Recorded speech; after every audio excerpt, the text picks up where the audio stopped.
नमस्कार सर्वांना. श्री स्वामी समर्थ.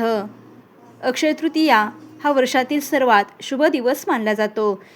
या दिवशी पितरांची पूजा केली नाही तर पुण्य अपूर्ण राहते.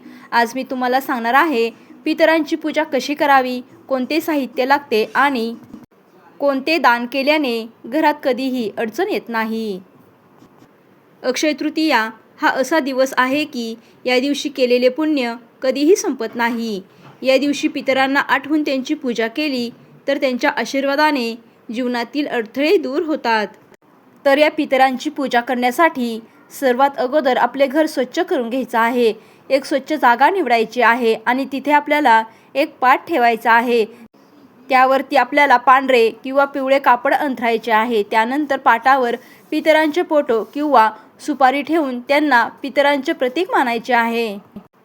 या पितरांची पूजा करण्यासाठी आपल्याला तांदूळ, काळे तीळ, पाणी, फुले, अगरबत्ती, तुपाचा दिवा आणि गोड नैवेद्य हे सर्व साहित्य आपल्याला पितरांची पूजा करण्यासाठी लागणार आहे. यासाठी आपल्याला हे साहित्य अगोदरच तयार करून ठेवायचं आहे. यानंतर आपल्याला पितरांची मुख्य पूजाविधी करायची आहे. पितरांची पूजाविधी करण्यासाठी सर्वप्रथम आपल्याला दिवा आणि अगरबत्ती लावायची आहे. त्यानंतर पितरांना नमस्कार करायचा आहे. तांदूळ आणि फुले अर्पण करायची आहेत.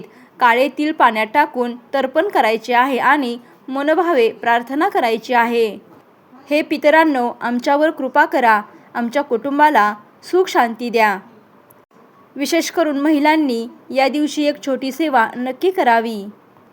या दिवशी घरामध्ये गोड पदार्थ बनवून पितरांना अर्पण करावा आणि त्यानंतर तो प्रसाद आपल्याला आपल्या कुटुंबियांना द्यायचा आहे. यामुळे घरात कधीही अन्नाची कमतरता राहत नाही.